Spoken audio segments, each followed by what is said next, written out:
محبت۔ السلام علیکم ویورز۔ احمد ندیم قاسمی صاحب کسی تعارف کے محتاج نہیں ہیں۔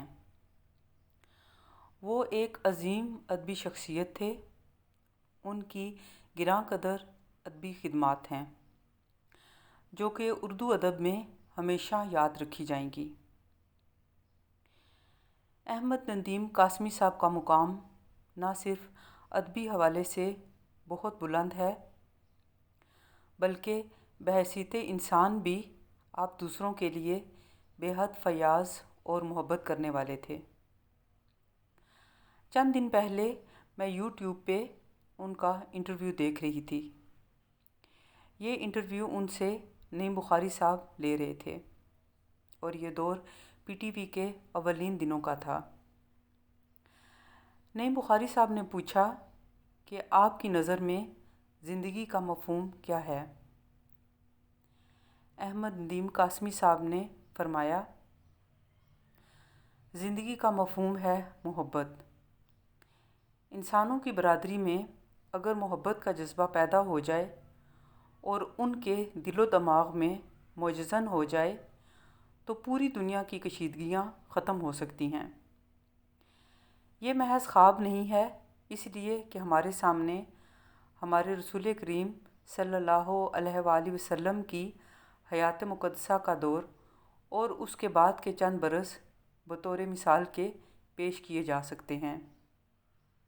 محبت، امن، عدل اور انصاف کے ساتھ کس طرح زندہ رہا جا سکتا ہے؟ میرے خیال میں یہی زندگی کا مقصد ہے۔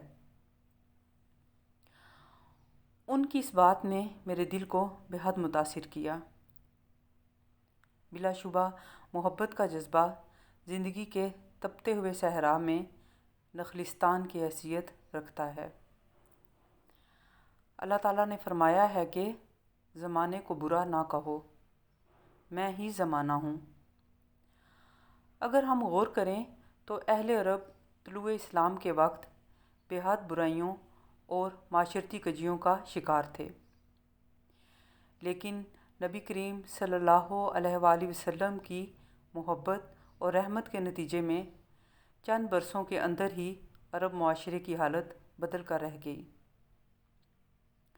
محبت اور خدمت کے نتیجے میں اسلام کا پیغام عرب کی حدود سے نکل کر دیکھتے ہی دیکھتے پوری دنیا میں پھیل گیا۔ محبت روح کی نشو و نما کے لیے غذا ہے۔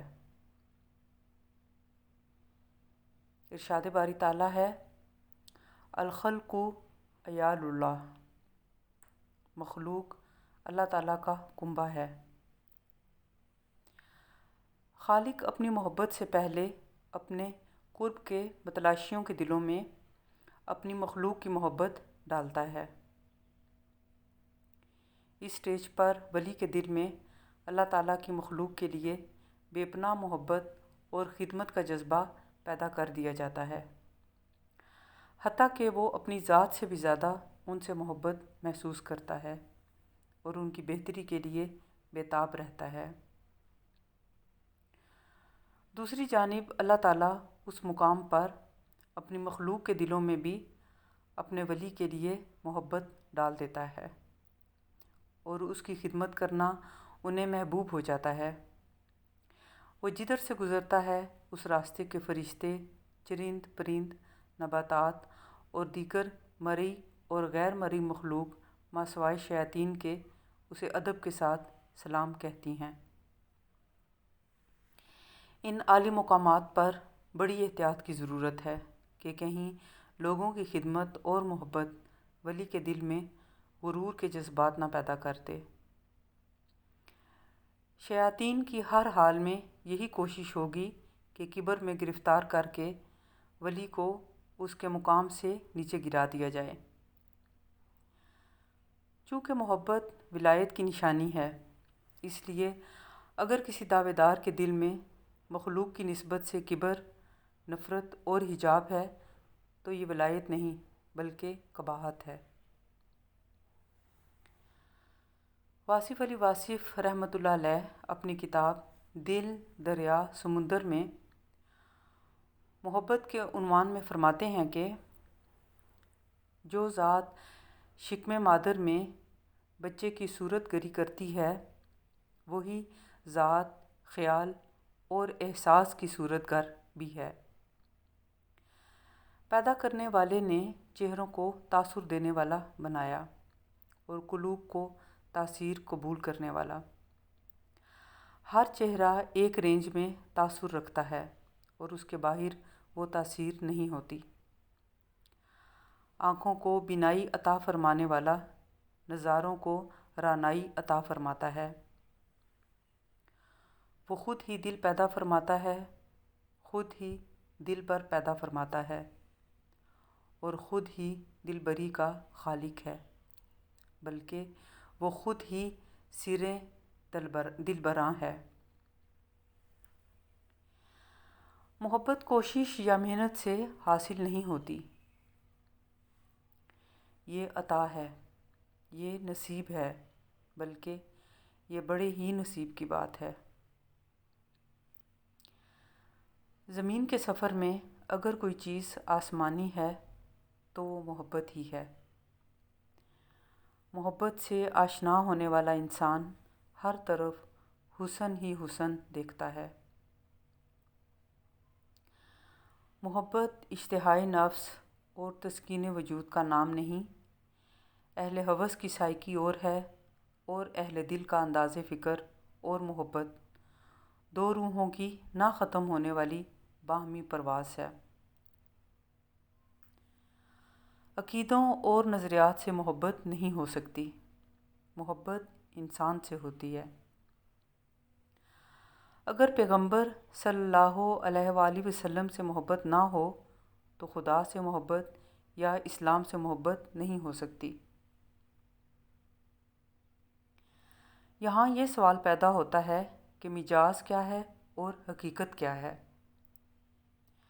دراصل مجاز بذات خود ایک حقیقت ہے، اور یہ حقیقت اس وقت تک مجاز کہلاتی ہے جب تک رقیب ناگوار ہو۔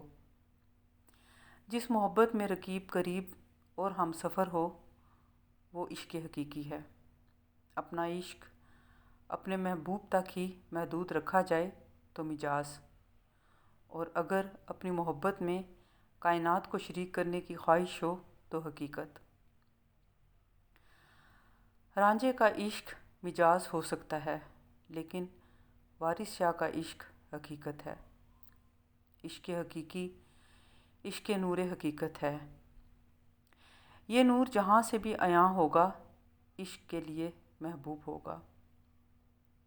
عشق نبی صلی اللہ علیہ وآلہ وسلم عشق حقیقی ہے۔ عشق آل نبی صلی اللہ علیہ وآلہ وسلم عشق حقیقی ہے۔ عشق اصحاب نبی صلی اللہ علیہ وآلہ وسلم عشق حقیقی ہے۔ عشق جامی رحمۃ اللہ علیہ عشق حقیقی ہے۔ اویس کرنی رضی اللہ عنہ کا عشق حقیقی ہے۔ عشق رومی عشق حقیقی ہے، بلکہ اقبال کا عشق بھی عشق حقیقی ہی کہلائے گا۔ اگر قطرہ شبنم واصل کلزم ہو اور آنسو بھی سمندر سے واصل ہو تو شبنم اور آنسو کا عشق بھی عشق کلزم یا عشق حقیقی کہلائے گا۔ پیر کامل کا عشق عشق نبی صلی اللہ علیہ وآلہ وسلم ہی کہلائے گا۔